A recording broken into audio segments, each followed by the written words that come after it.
been a long time coming. We're walking in here and I was like, I've wanted to do this virtually, but I think the universe just wanted it to happen in person, man. Thanks so much for taking some time with me today. Yeah, 100%, man. 100%. So I've known about you for a while. I've followed from afar, but it was actually Glenn's Breakfast with Champions that brought us into the same room at the same time. And that was kind of the first time I got to actually, we've crossed paths so many times. It's the first time I got to hear you speak. You talked about some personal experiences, some health challenges, things of that nature. And I was like, I'm hooked. I'm hooked on this guy. Everybody needs to know, if they don't already know in my audience, about you. So tell me a little bit about how did you get started in the car business, leading to what you're doing for dealers today on the finance training and all that?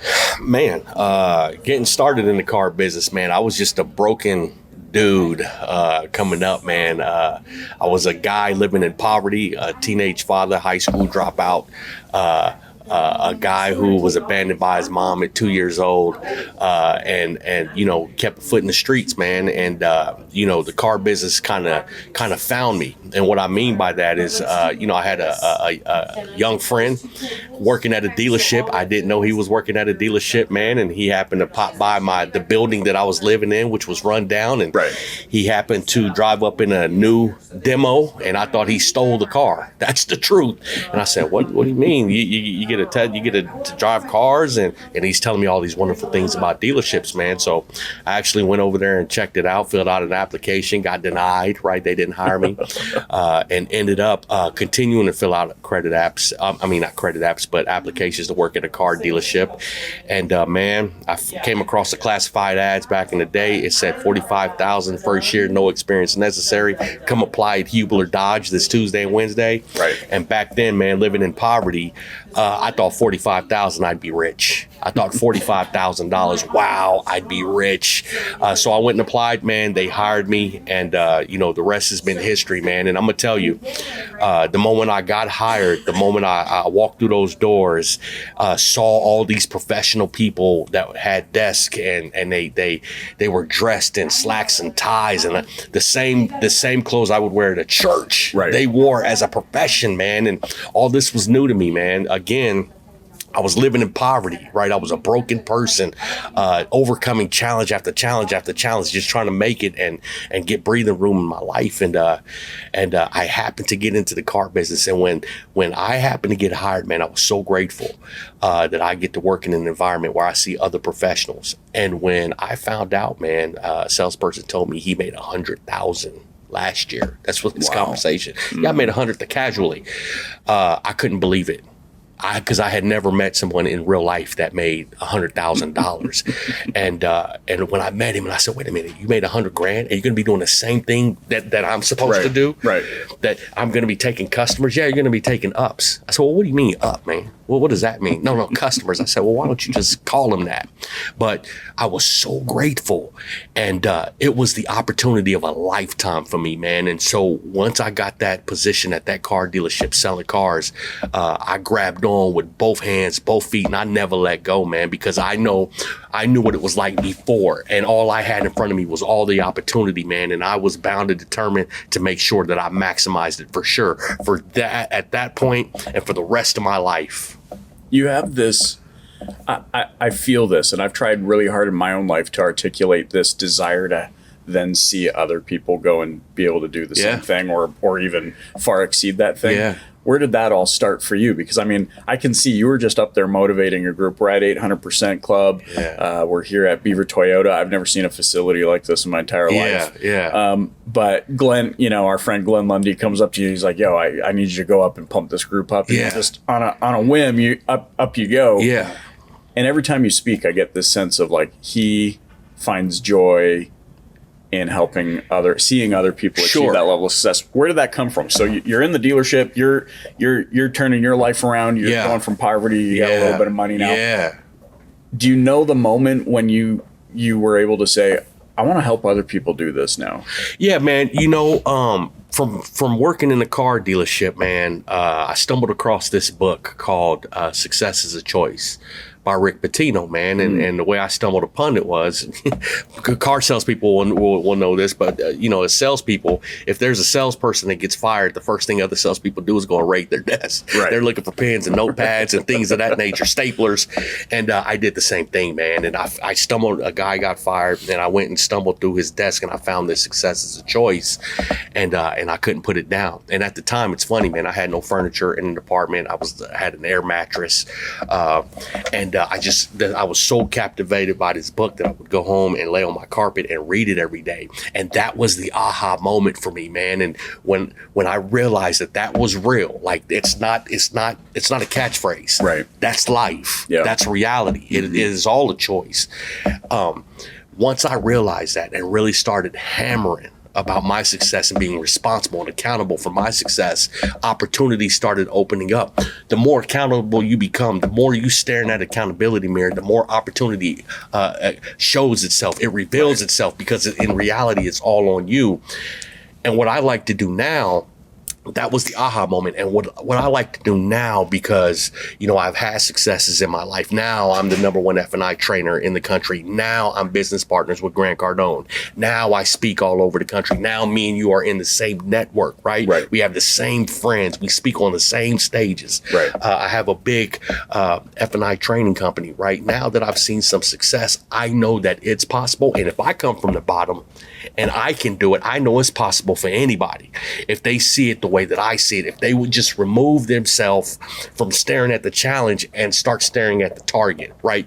Hurdles, issues, mountains, walls, challenges are always pushback. It's always going to be there. That's life, right? But if you keep your eyes on the prize, if you keep your eyes on the target, then you'll never worry about what the challenge is. What you'll do is you'll back into that target with game plans every day.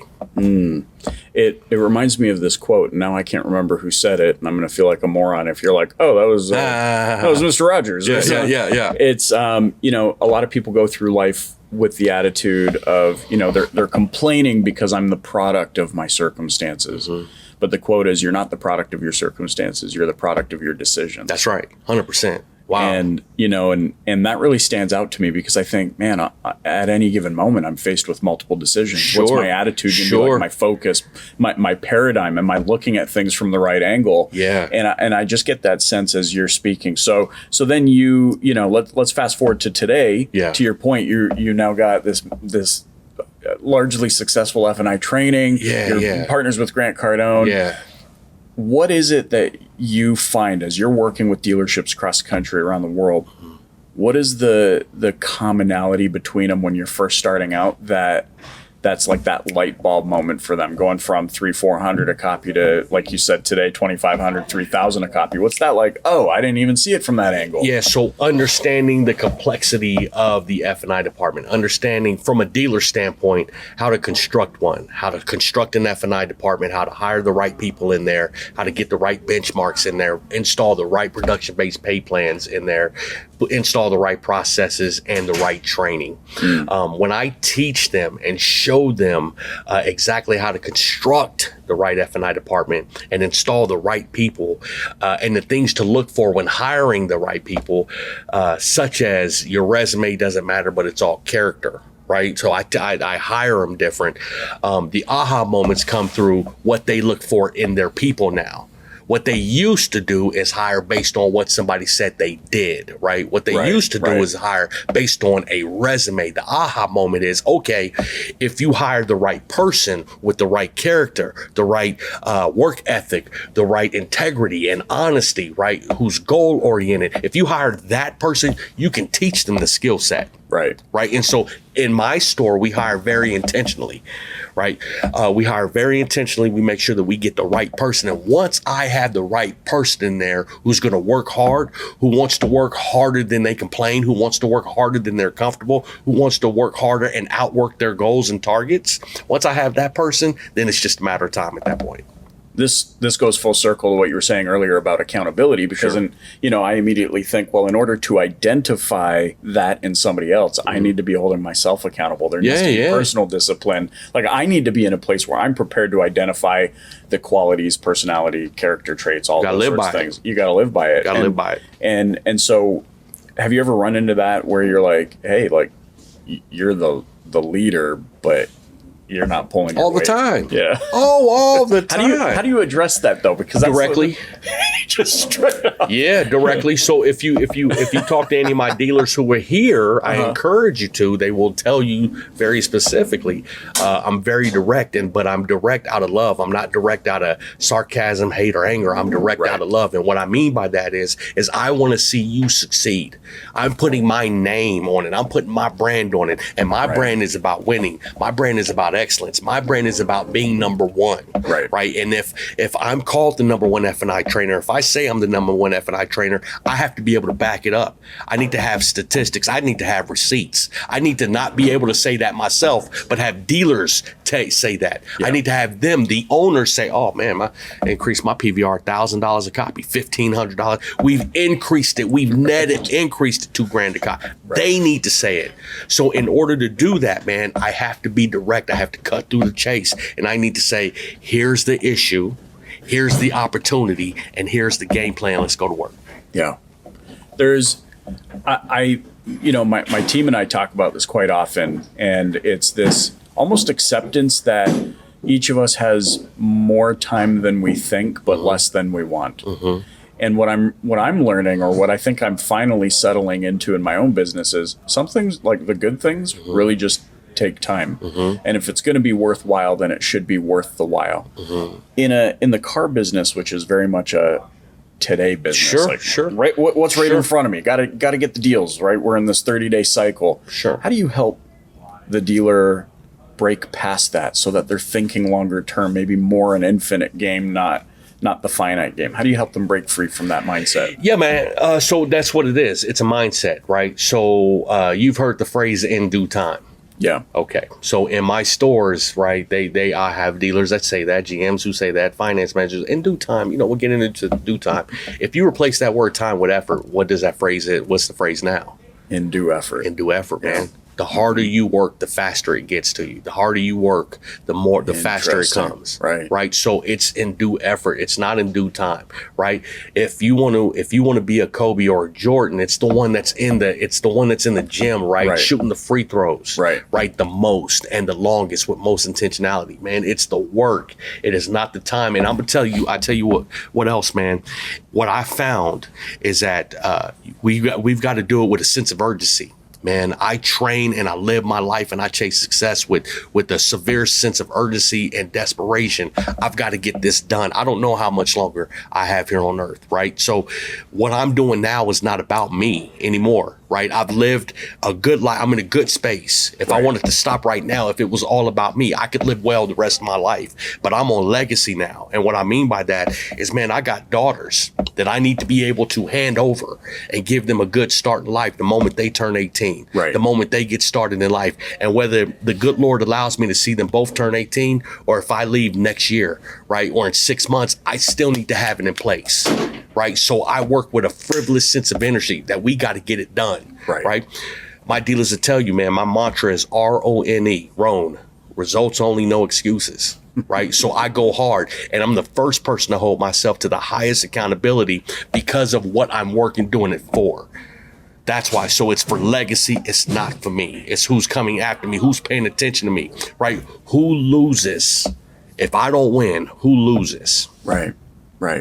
I think about this too. Like you brought up Kobe, who of course, is so many's favorite, right? Mine, yep. Your favorite? 100%. Okay. My son, Dallin, his favorite. Okay. And just this morning, he went to basketball tryouts. He's in middle school. We moved from Canada to Texas about a year ago. So he's getting the experience I never got. So I wrestled in high school. I fought in provincial championships, but there were like 50 people in the auditorium, and it was like everybody's mom and the coaches. Yeah. To see my son, who just finished the football season in middle school in 8th grade, walk out to fanfare, like he's like, Dad, I felt like a WWE superstar. But it's opened up conversations, in particular to your point about Kobe and Steph Curry and like all of the Jordan, Pippen, Rodman, all of the greats, where we're having these meaningful conversations about, but look at the effort they put in, to your point. I was like, have you watched Steph Curry warm up for a ball game? There's a reason why he's a ball handler the way he is. He's got the tennis ball, he's dribbling, he's switching hands, and I'm like, so what are you willing to do? And he goes, Dad, I'm just in the 8th grade. I'm like, remove the just. You're in the 8th grade because that's how old you are, but there's no just about that. There's no excuse about that. So I love your acronym for ROAN because it perfectly aligns. And to your point about legacy, I think so deeply about that because I'm like, why am I doing all of this anyways? If it's not for them. I look at my father, you know, our company stemmed from a family business. And, you know, him and I have had a lot of conversations about like, you know what? Mom, Dad, the only way I could ever actually pay you back is by paying it forward. And that means something. So it's cool. Like I get a sense of your heart when you start talking about legacy and how you're trying to set up that next generation to, you know, be able to go a little bit further. Let me ask you this, because I think we see this a lot in the dealerships. We're now 2nd, 3rd, some 4th generation dealer owners now, who I'm sure their forebearers all had that same legacy mindset of I want to set the next generation up. But we start to see some of them get soft. What do you say or do, or what's your mindset around like, I want to make sure they're set up, but also that they're able to go and do, not just get comfortable with the pass off?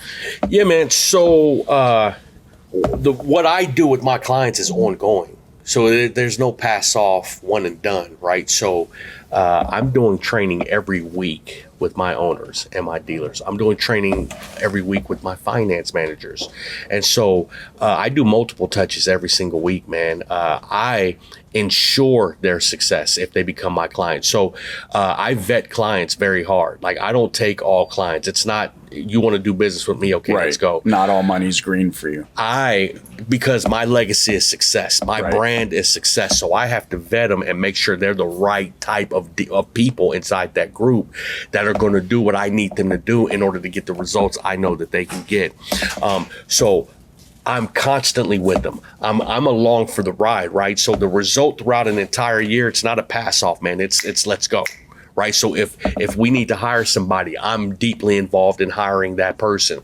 If they need to be trained, they need to be onboarded. I've developed software for F&I departments that we install in our F&I departments. That's a revenue and production tracker that gives us insight different than what you can find anywhere else. Right. Because I know what to look for. So I have those installed inside my stores, too. So it's an ongoing process, and that's what success is, right? You may have certain destinations that you're trying to hit, but the target is ongoing, right? So you have targets along that journey called success, man. And whatever it may be for different people is what it is. But we establish for my stores, we establish the targets up front, and then we back into it with action. I love it. In closing, I could talk to you forever. Likewise, man. I don't know if that's a good or a bad thing, but I could do it forever. How can those listening get in touch with you, learn more about your program? Yeah, man. So they can simply go to shakadyson.com, SHAKA, D as in David, YSON. I'm all over Facebook. For dealers out there, I have the largest automotive finance dealer group in the entire world in the automotive industry. It's called the F&I 20 Group. We have 35,000 members and dealers across the country, owners, GMs, salespeople, sales managers, finance managers, directors in that group. So they can ask to join that group and network with us. On Facebook? On Facebook, yep. It's called the F&I 20 Group. They can simply call me, man, directly, 678-481-4077, or email me, man, Shaka Dyson. And if they trying to get at me, I can be found. You know what I mean? Thanks so much. All right, brother.